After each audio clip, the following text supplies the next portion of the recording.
So, thank you so much for joining us again on another episode of Parenting is Easy, Said No Never. I am your host, Chananya Abraham, and I am joined by an amazing guest today, Andy Heller, who is going to share with us some advice coming from a dad's point of view and from his own experience dealing with a specific issue that we have not had a chance to talk about here yet. But just a little bit about Andy first. Andy has put out, co-authored two books in the real estate investment area and was really done with writing books. But through his own experience going through a divorce and reading countless support books, seeing that there was a hole and a niche that needed to be filled when it came to writing a book. And through his own experience, writing a book called Take the High Road, Divorce with Compassion for Yourself and Your Family, which is something that we'll be talking about today. But without further ado, Andy, thank you so much for joining us. Shania, thank you for having me. I'm excited for the podcast, and let's see if we can hopefully give some people some great counsel. Yeah, okay, so just getting right into it over here, this topic of divorce and the big impact that it has on parenting. I'm curious to hear, when those words are said to you, what's the first thing that comes to mind on your experience, on how you were able to relate to this topic and how it resonates with you and how it impacted your relationship with your kids? Well, I think I'm going to answer your question with a really short story, which actually became my impetus for writing this book. So, in my group of friends, Shania, I am that reasonable guy that people goes to solve problems. I'm the village elder. So, because I think of both sides, I try to separate emotion, and I've always been that way. And it's a wonderful skill to help me run businesses successfully. But my own divorce was challenging, and I had this. We had a co-parent counselor. It was a high conflict divorce, and the co-parent counselor said to me and my ex, "You guys could really use a therapist." So I said, "Oh, can't hurt." So I said, "Well, give me the couple names of therapists who particularly have done work with divorced men." All right, because I need somebody who can guide me. And I got this great therapist. She was amazing. And again, I'm that reasonable guy, everybody. So we had a number of sessions. And the other thing about everybody has a different coping process for stress. For me, I don't sleep a lot, which is why I read so many other books about divorce. And so I saw this niche, and I take notes. So I'm writing all the stuff that's happened. I'm just writing. Okay. Like when my mom was passing away in hospice, my notes became an article that got covered in 5 newspapers in the Mother's Day after she passed. So something happened with my ex, and she asked me well, what do you want to do? And I said, I'll get back to you. Why? Because I had a session with my therapist and I was going to run him. I knew exactly what I was going to do, but I wanted to run it by her. So I go into the session, Shania, I was confident. I said, this is what happened, but don't worry, I thought it through and this is what I'm going to do. So she went out into the therapy speak. Well, Andy, I'm glad you feel that way, blah, blah, blah, blah, blah, blah. But you're not going to do what you just said. You're going to do the opposite. And here's why. And I'm like, what? She's like, Andy, listen to me.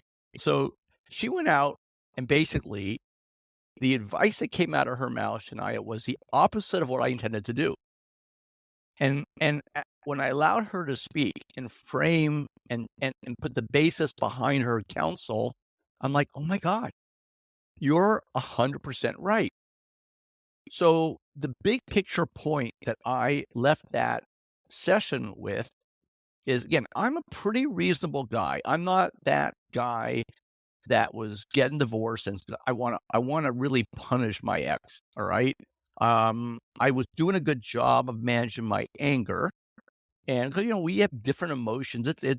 It's when good people act their worst is what they say about divorce. And I thought I was handling it really well. But what I left that session with was an amazing observation. I realized the degree at which I was emotionally compromised and unable to make optimal decisions. Because she was right and I was wrong. So I looked at my notes at that point. I'm like, oh my God, I got an outline here for a book. And I started 6 years of research, which became the book that we'll talk about later on today. But the big picture for parents is when you're going through a divorce, and this is why you need to seek out somebody like Shania and this podcast, read a book like mine. We don't have the capacity to measure the degree to which we are not operating optimally. And because of that, we're not as good parents. We're not as good friends. We're not doing our jobs as well. And it tends to affect every part of our life. But the most important part is, of course, our ability to parent effectively. And this is why you need somebody else in your ear, be it a good book like mine, a great therapist, to help you navigate through these times so you can make the best possible decisions until you reach a point where, and it will happen, where the angst, the anger, the hurt, the pain, it will begin to dissipate. But for some, it's a year. For some, it's 4 or 5 years. It almost always does, which is the good thing. But until it does, guys and gals, we need help. And don't be so proud and say, "Hey, I'm Andy, and I don't need any help. I'm a reasonable thinking guy." You know what? I did need help, and the best thing that I did was seek out somebody. And the one thing, last thing I'm going to say before I pass the baton back to you is that um, the people to give you help are not people in your world, because they love you and their advice is jaded, and it should be jaded. You've got to find somebody like a therapist who can look at you and say, "I love you, but this is what you need to do. Your plan was wrong." Right. I love So that. anyhow, I yeah. love that. I think that goes a very long way. There's so many things to unpack there, Andy, as you were talking. To be honest, one of the first things that came up to me is I think you being receptive and saying, "Hey, you know what? Let me try something." A concept we talk about here in this podcast a lot is from a mentor of mine, Bessel van der Kolk, that talks about ABC, always be curious. And I think it's the day that we stop being curious is the day we stop learning. And in some ways, that could be the end of our lives in many ways. So that concept of you being able to just be open and saying, "Let me try something," I think really was more than just the seed being planted for this journey, but it's also started to sprout something as well, which I think is absolutely beautiful. Yeah, and I think it helped. I will say this, that the lady who gave the suggestion was our co-parent counselor. I respected her. I trusted her. And clearly she had context because she had met with me and my ex a number of times. Right. She was hearing the drama. I was like, okay. And this person is getting to know me. She sees that I'm a pretty reasonable guy. I'm not out to try to hurt my ex. And I trusted her advice that I could benefit from it. And that helped. Right. But you're right. Not everybody's going to have that co-parent counselor who tells them you really need a third party. And this is actually one of the chapters in my book. Where are you going to get your counsel from? And it, I specifically talk about the need to not go within your circle of friends and family. That's the wrong place to go. And it's the first place that many of us go for support. They can give you support. They can't give you advice because their advice is not grounded. Right. Very, very well said. And I think really good family will even say, "Listen, I'm here for your support, but for advice, let's go to a professional." And I think that's the Yep. sign of someone that is really close to you and really wants the best for you, and going to the right person. And like you said, having someone that's able to give the right advice in that counselor, and then you being receptive to it, and then finding the right person, even finding the right therapist sometimes can be a real trip for people. It can be really, really difficult. And finding, the way I like saying it, and it's on my website, finding the right therapist for you is like finding a house, a spouse, or a pair of shoes. And sometimes you have to try on a few to find the one that works for you. And I think that applies to whether it's for children or whether it's for ourselves, whether it's through someone going through a divorce or something else. It's always important to know what it is that you're looking for and find the right person for you. The other thing that really stood out for me, and there are so many questions I want to get into here on this topic, is this therapist, and I'm so happy that you were able to have an opportunity to learn and grow from her, and in many ways she was the start of the inspiration for this book. At the same time, I also believe that therapists job and their role is to be there for the client and guide them and not tell them. So the fact that she was being gutsy and telling you, "Oh, Andy, you're not going to do this, you're going to do this," is a very gutsy move, and not one that a lot of therapists would do. But I think every person has the right therapist for them, and not every therapist is for every person. So fortunate you were able to find the one that works for you, that you're able to go ahead and do that on this approach. And I want to go back to specifically this point of the co-parenting when you have two different households that are literally just that, two different households, and every household does things differently, whether it's from the way they eat, dress, act, their morals, their political beliefs, maybe their cultural and religious beliefs as well. What are some tips that you can sort of educate us with when it comes to the concept of co-parenting within two different households? Oh my God. Well, that probably is 60% of my book. My book is not just about divorce. It's about that sometimes 10 years that you have to spend connected, finishing raising these children. And that's so 60% of my book, I think, begins after the divorce. So I can give you some great and simple tips right now. One is try to come up with similar chores and house rules in both homes. It's not very easy to do. Kids need that consistency. Um, on custodial time swaps. So most divorces have a custodial calendar, and there'll be a structure to it: week on, week off, 5-5-2 structure, whatever.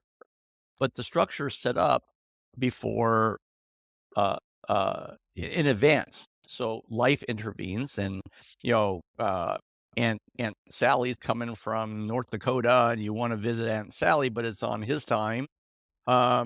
So always, always, always agree to a custodial swap if it's in the kid's interest, even if you're not getting similar love and action in return.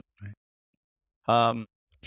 Another great tip, and this is actually really powerful. So I think every divorce book you read will say, "Don't criticize your ex."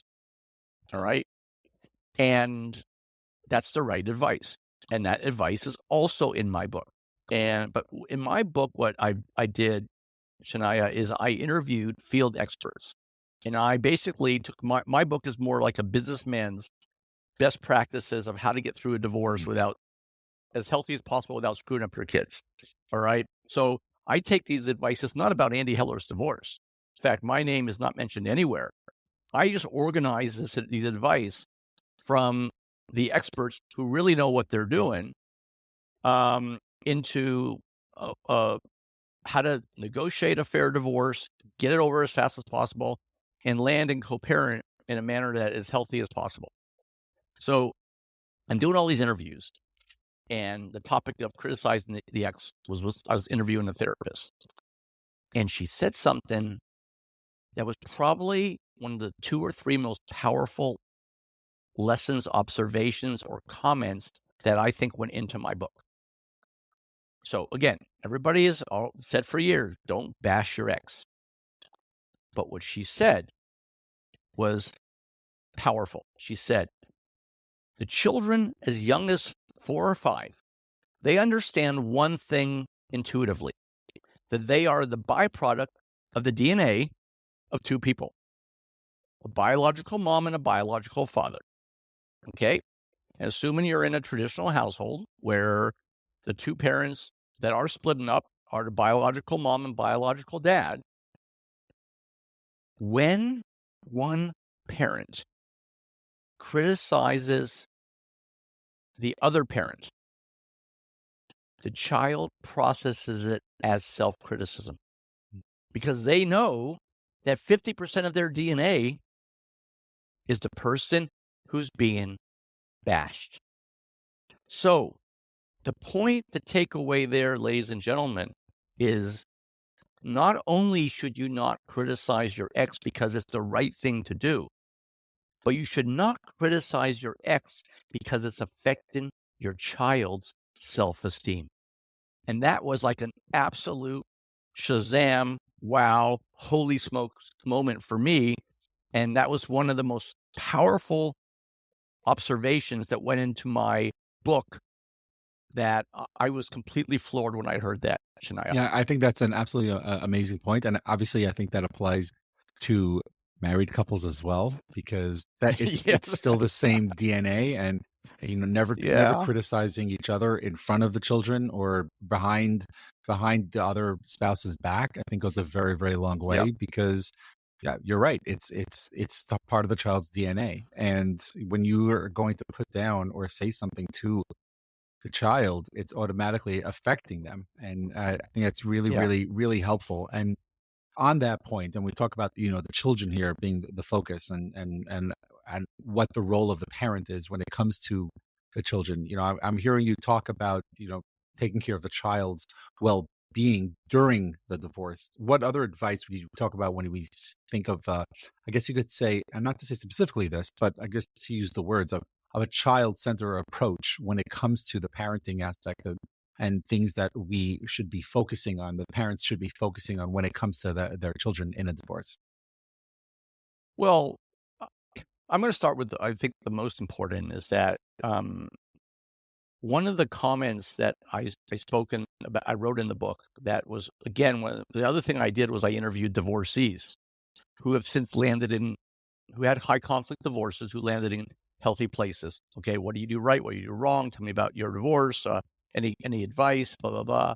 And one of the most powerful things I ever heard was um, the we adults will eventually land okay, but the child never recovers from a parent's divorce. And that was so depressing, to be perfectly honest with you, to hear that. And again, a therapist may have a different take on this. This was just not a therapist, it was a guy, but it got me thinking. And the what we need to do, starting with the most important thing, is observe our children for behavioral changes. All right. Now, one of the things that's sprinkled all over my book is the need to put your children in therapy. And we discussed different types of child therapy. Why? You've got your own drama to deal with. You're not qualified as a parent to be an advocate for your child without separating your own drama. So, point number one, the best thing you can do is get your kids in therapy and force them. Sorry, Johnny, you want to play soccer? You got to do this once a week. All right. Susie, you want that great dollhouse? Fine. Here's a therapist. Now, there are different types of therapists for different age kids. Like there's something called play therapy for young kids, where kids can communicate how healthy and how they're managing the challenges through play. But look for behavioral changes. And as kids get older, changes in grades. Make sure you're watching social media. Okay. Changes in friends. All right. Unique smells when you go into the rooms. um, Behavioral changes typically are the cry for help that something's going on. All right. And you've got to act on that. And this is why the child therapist is so important, is that if you are dealing with a lot of drama yourself, it could also just be the pressures of trying to reinvent your life. Because in a one household environment, there are typically roles, Janaya. So, I had a kind of a old fashioned household where I had a stay at home wife, and I basically had a couple of jobs, and I was a breadwinner. Okay, my ex was a great cook, very good homemaker. I could cook one or two things without burning the kitchen, um, but I was a great breadwinner. Okay, and in a two household environment, each of us have to become adequate or adept at all of the roles, which is a lot of pressure on us parents. Okay. Because we're dealing with that. And so what I'm saying here, in a roundabout way, is even if your divorce is not a high conflict divorce, you're under more pressure than you think. Right. Okay. And that's why the children need their own advocate. Okay. So if you happen to miss some of these signs, the trained professional hopefully will not. And it's better to catch these signs when they're younger than have them be poorly adjusted Sure. adults. Very And well said. one of the most powerful sayings most therapists and parents will tell you is, "Bigger kids, bigger problems." Yeah. So, so that's probably the most powerful advice I could give as a somebody who, if you're getting divorced, you have friends who are getting divorced, get their kids in therapy. Yeah. That's That's a really, really Yep. wonderful point over there. And you talked a little bit about, like, conflict or different things that could come up within the household. So when you're dealing with a two-parent household, or I'm sorry, a two-house parenthood, what would you say is the best way to go about child conflict, whether it's behaviors at school, or whether it's physical changes or behaviors in general? Uh, how can the ex-spouses communicate with each other, and how can they deal with it in a way where it's not going to be hypocritical in the other household? Okay. So, I keep introducing suggestions. Somebody might say that costs a lot of money, but I'll keep saying again, it's a lot more expensive if you don't do things right the first time. Um, there is a I could spend really 3 hours answering that question, and the answer to your question honestly differs based on how toxic the divorce is and how able or unable the parents are to communicate effectively. Communication is the key, though, to part of the answer to that question, because typically, uh, these parents are not able to communicate optimally. So the best advice I can give you is to involve what's called a co-parent counselor, which is typically a therapist or a former therapist. Now, you can meet with a co-parent counselor irregularly or as needed. Could be once a month during the initial months of separation. Could be once every couple of weeks. So the way it worked for us is we found this person. She was great. Initially, it was almost once every 2 weeks. Then as we became able to communicate a little bit better, once every month, once every 2 months, once a quarter, twice a year, and never. So it's a kind of an as-needed thing, but the benefit of a co-parent counselor is that, um, things you go in and you discuss things that are happening with the children, and then a very good co-parent counselor can take, "Okay, Dad, what are you suggesting? Mom, what are you thinking? All right, hey, guys, I've heard what you said, and you actually are 70% on the same page, and let's try to get it to 100% because we only have to talk about the 30%. Or you're not on the same page. Okay, we have to reach a compromise because you got to leave this room with a consensus. You can't have dad's house rules and mom's house rules. Okay, so and again, it's almost like the referee in a hockey game. All right, uh, call and whistle, foul. All right, and I'm going to rule. Now, there's different types of these co-parent counselors. You can have one who is bind-in. Okay, that's called a special master. And the benefit of that is it keeps you out of court. We talk about this more in the book. I know this is where I don't want to go here. We only have a limited amount of time, but a special master is great in super high conflict divorces.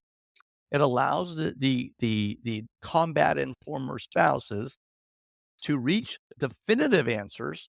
The special master, unlike the co-parent counselor, can force a decision, and it's done without going to Mm. court. So it's actually these things can typically do save you money. It might not feel that way because you're writing a check to somebody, but it keeps you out of court. And again, it allows you guys It allows the two household environment to parent effectively, and that's the number one thing, and where the kids benefit Love from it. that. And I think this goes back also to like, what we were starting with before.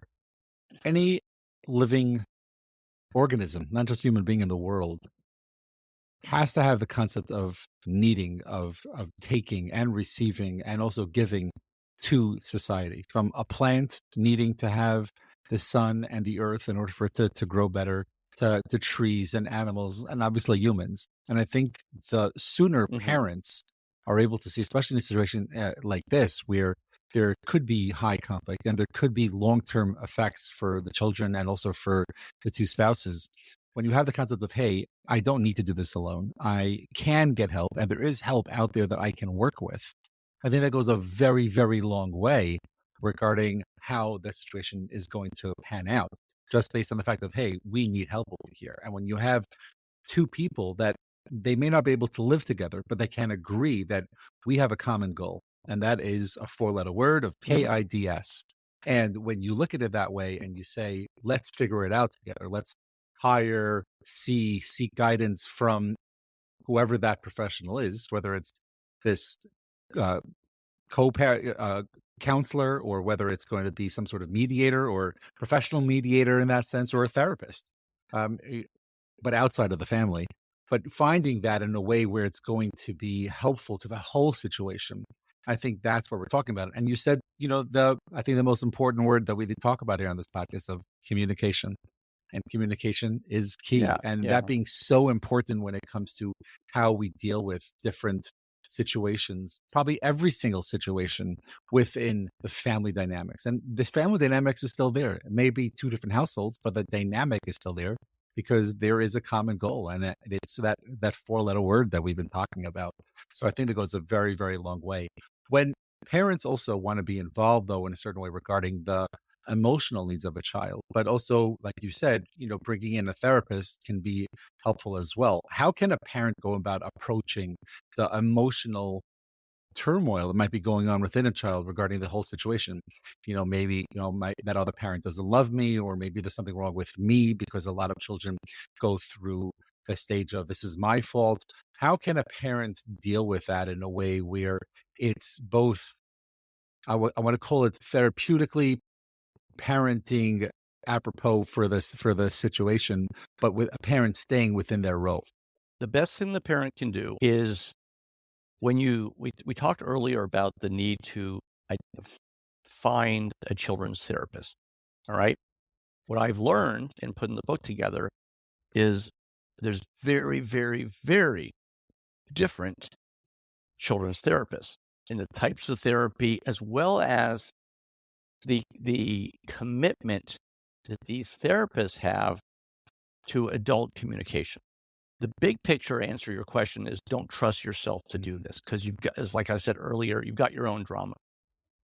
So let's say you are in a high conflict divorce and you both agree to have a children's therapist. Not all children's therapists agree to speak to both parents in a high conflict divorce. So you also have to interview the children's therapist, not just, are you a good match for my kids or kid? You also got to interview them and, okay, explain to me how you communicate with the two adults. Here's our situation. We don't really talk a lot. Or here's our situation. We talk a lot. It's not really kind. Or maybe, in the best, we do co-parent somewhat effectively, and we can get on the phone together. We can sit in your office together, and you don't need to call a policeman. Okay, so you need to, when you speak to that therapist, explain honestly your situation with your ex, and ask that therapist, what communication will you commit to, so we can be informed.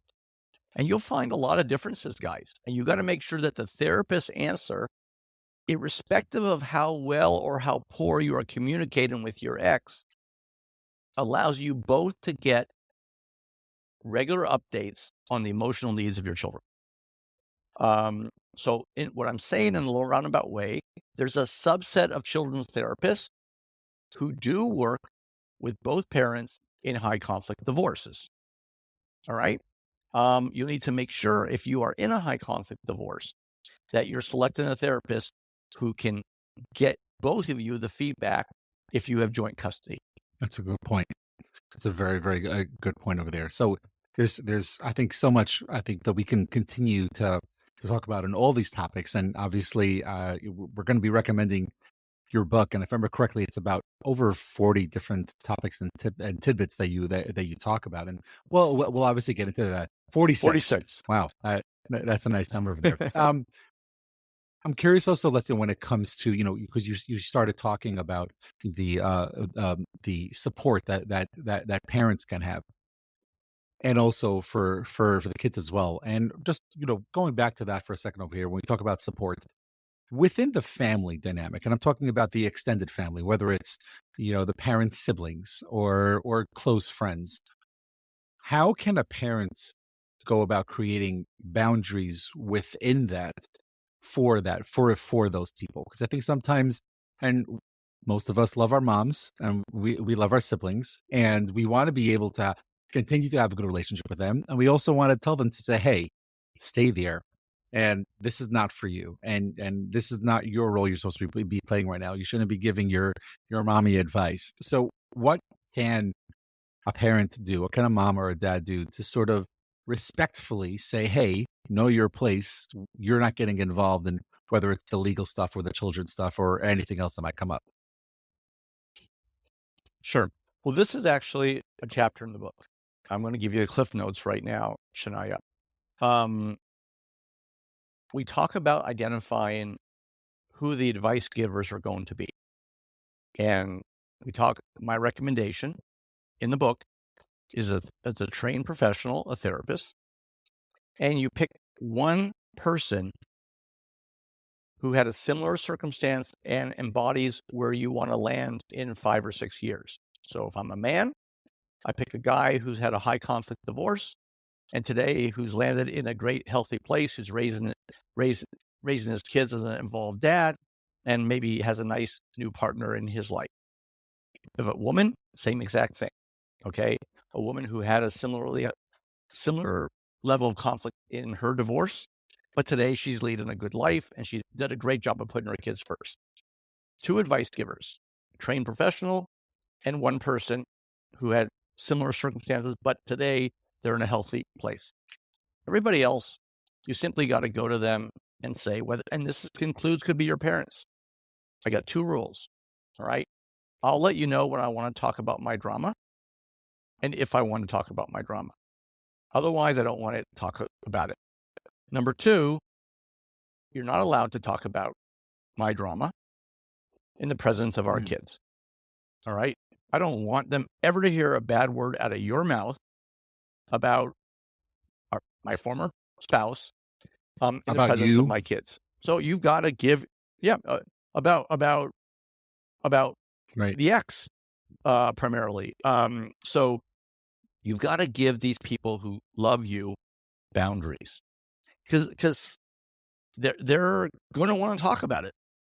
And one of the things I talk about in the book is people lose their jobs because they don't realize and find all they're doing is talking about their divorce. All right. So you don't want other parts of your life to collapse.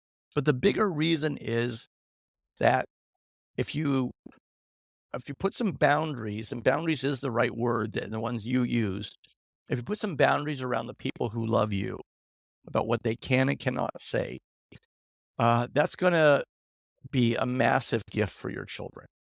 All right. And it's also going to help you too, because you don't need to be talking about your divorce at all times. And you need to be restricting the conversations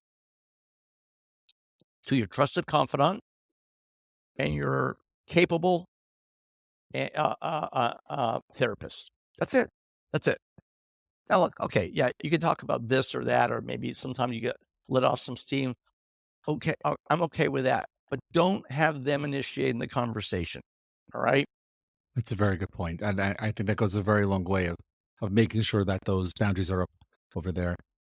One thing that you just brought up, and I'm happy you brought it up because I do have a question on that. When you talk about work and balancing the work and parenting life of a divorced mom or dad, I'm curious what sort of Mhm. advice you can give regarding creating that in a very healthy and conducive way, just because of when there's a two-parent household, there's still a lot of juggling regarding working, regarding being home with your kids and spending time with them. But now there's a situation where there is only one person at home, and we'll ask separately regarding when one spouse gets remarried and the other one doesn't, and how to go about doing something like that within the children that they share together. But before that, when parents get divorced and they now have jobs and they also have a home to take care of and obviously children to be taken care of, how can we go about processing that out in a way that's going to be helpful and healthy for both each of the family households? All right. So your question, Ah, the 25% of my book. One fourth of the book are your needs as you navigate this process. And it is the part of the book, part of a divorcee's life that they pay the least attention to. And it's a brilliant question. You need to understand how different your world is. In the book, I think the chapter is called Light Switch Living. Let me explain what light switch living is like. So, kids are with you. All right. You got this big house. You got picking them up from school and helping with their homework and laughing, watching movies together. A lot of noise in the house. It's all really exciting. All right. And then, oh, they're with him or they're with her. The house is pretty depressing. And also the size of the home, it has to be big enough for them to be comfortable when they're with you, but it's way too big for a parent by his or herself. So there's no dimmer, all on or all off. And I realized as I put these chapters together and did a lot of interviews with experts to give their feedback, how massive this is, how big an issue is. That's this question. We could have an entire 5-hour podcast on it. Just this question, Shania. So just think about this for a second. Kids are not with you. All right. This is the night you play softball. This is the night you go out with the girls.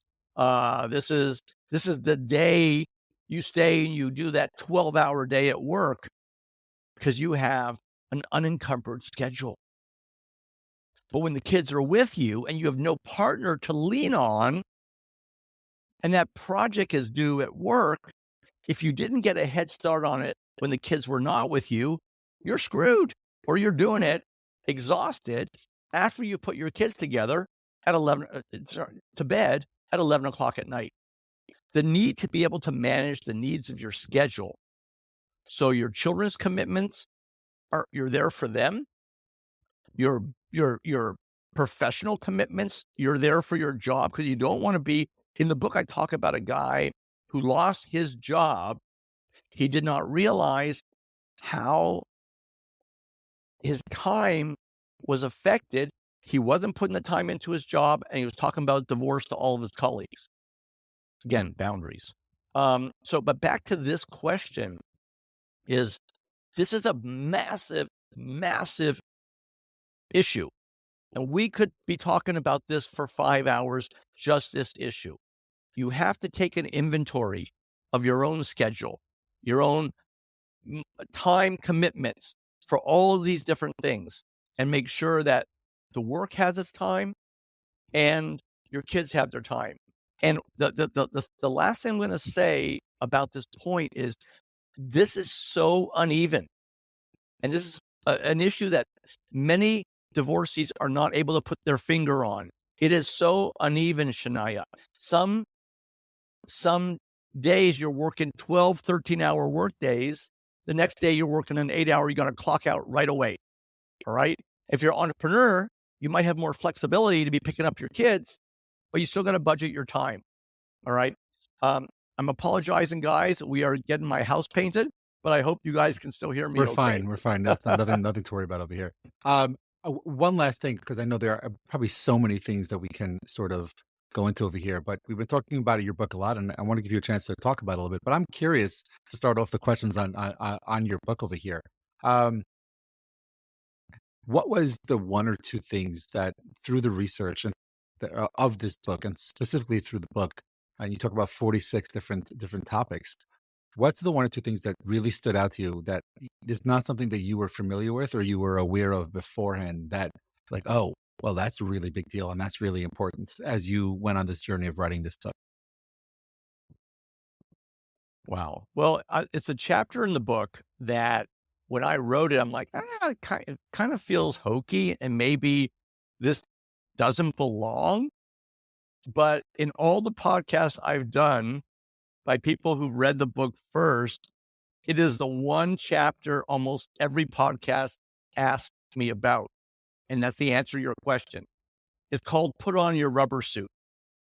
And it's it's not a joke. It's every parent needs a coping mechanism to deal with maybe either a nasty former spouse or just things that are being said that really shouldn't be said.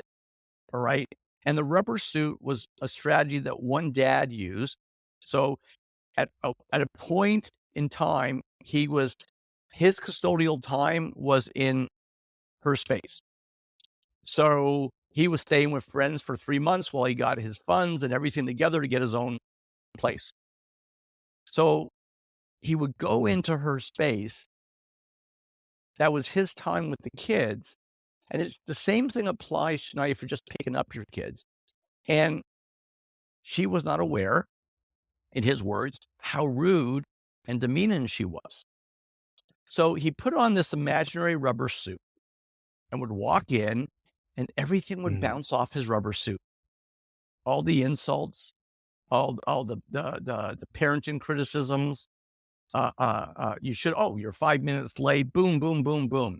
He would have a contest with himself. I wonder if I can hear something this time as he's about to walk in that it beats last time's insult. He turned it into mm, a game. But the point was every parent, man, woman, we need a mechanism in place for shielding ourselves from being affected. And this was a really, really powerful point. And again, it's one of the 46 tips. I'm like, well, should I go with 45 and leave this out? Whatever. It sounds a bit hokey. Every therapist, every podcaster, almost every one of them has asked about that chapter. And that's one of the things that we don't really realize that um, your we sometimes don't realize the degree to which mm. we're talking disrespectfully or we're being talked to disrespectfully. So on the talk to part, we all need a defense mechanism. So to help us be less affected by that. And that's what that chapter is talking about. And that was a really big realization. And that came from interviews with therapists, and also a lot of the interviews I did with couples that went through the process that they said, you won't believe how rude he was to me or how evil she was to me. I just let it bounce off my chest. They had on Wow. a rubber suit. In the therapeutic world, we have a word for something like that, the rubber suit. We would call it meditation and being mindful. I think it goes a really long Yep. way to be able to find what is mindful and how you can go about being mindful. And when I talk about it in my practice, I don't like giving suggestions regarding books to read or people to listen to or podcasts or YouTube because I believe it's so personable regarding what that mindfulness is going to be or what that rubber suit will look like for you. We could talk about the concept of what it is, like you were just talking about, but to give suggestions and say, this person, this app is what you should be doing before you walk into your ex spouse's house.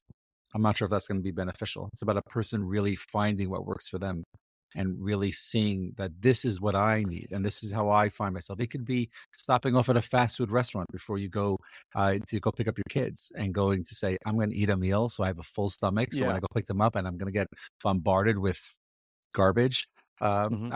it just doesn't do anything. You're going to run to Starbucks, get yourself a drink.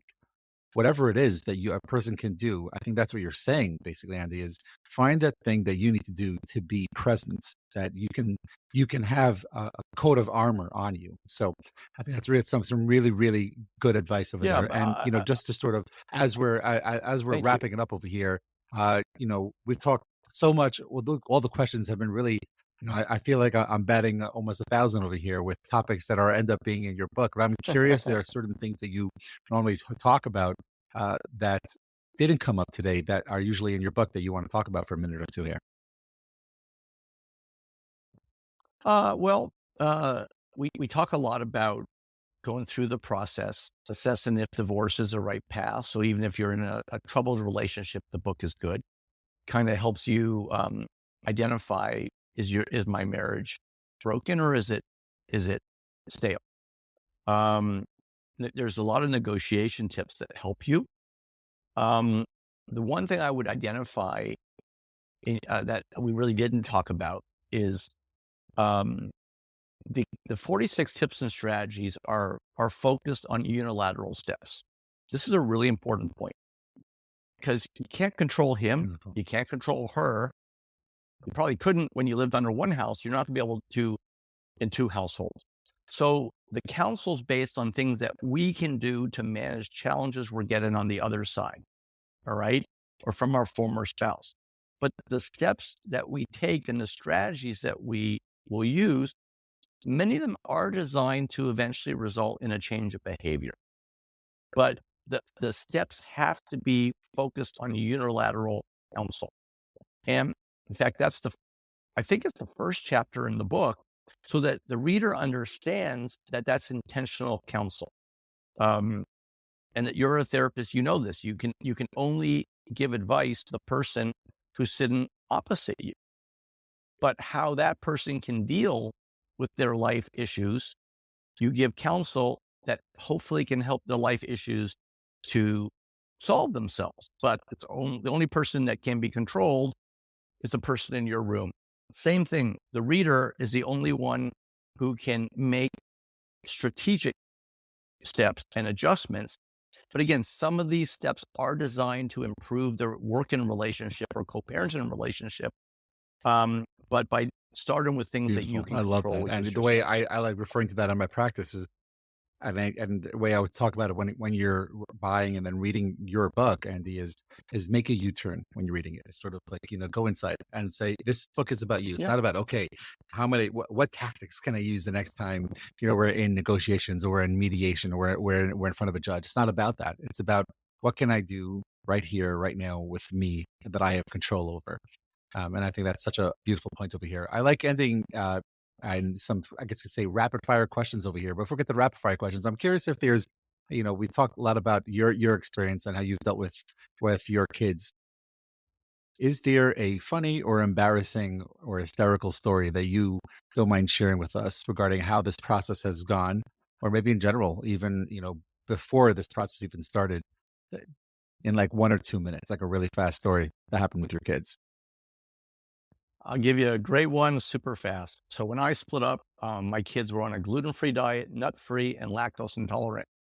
My ex was a great cook.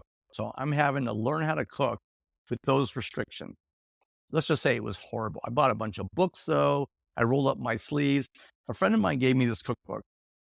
And I actually like, this recipe looks kind of simple. And I actually brought the kids in the kitchen. I had them help me. And they were always saying, Dad, your cooking sucks. So this meal they liked. So like, this is the first time I've cooked something that they liked. And it was a really simple dish. And they helped me in the kitchen.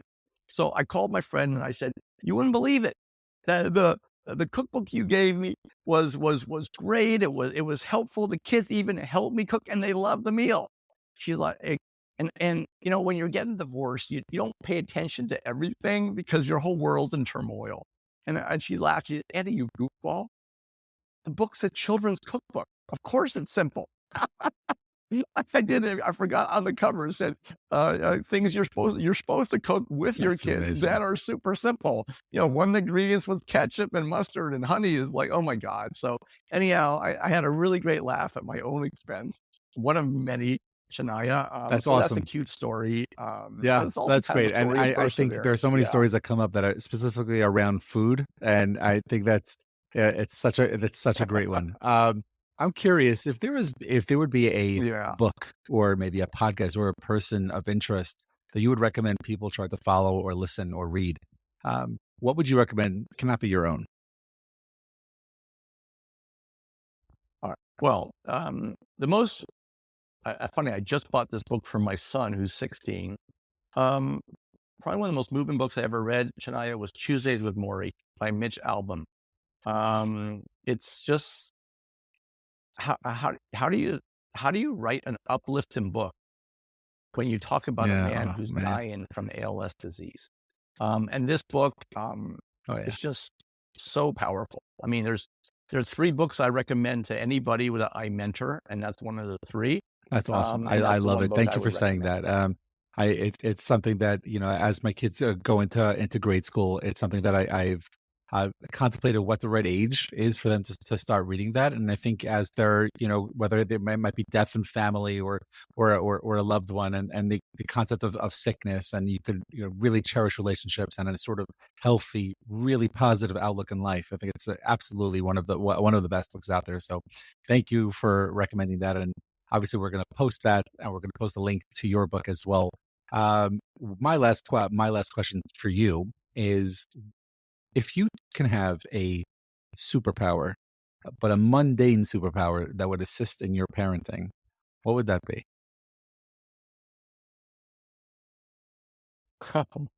Superpower would be to be able to look 5 minutes later to see how what I planned to do with parenting actually landed. So if I planned to do something stupid, I wouldn't do it. That would be the most amazing parental superpower on the planet. Because so many times with kids, I'm an old guy, and my upbringing, my thoughts are wired like an old guy's. But kids today, they're different. They're just Yeah, 30-second tidbits. So, like with my daughter, I finally figured out, and she's 18 in college, I got to get what I want to say out of my mouth in 2 or 3 sentences. Because otherwise, she's once I hit lost. 3 sentences, I've been to Got it. the video That's shut off. awesome. Well, it's been an absolute pleasure. And where can people find you if they want to get more information about you, and where can they buy your book? Sure. Well, you can contact me by getting the book. I have a website, but so the book, this is it, guys. Take the High Road: Divorce with Compassion for Yourself and Your Family. You can get on Amazon. And what I would say to you guys, if I sound like I make sense, I can help people.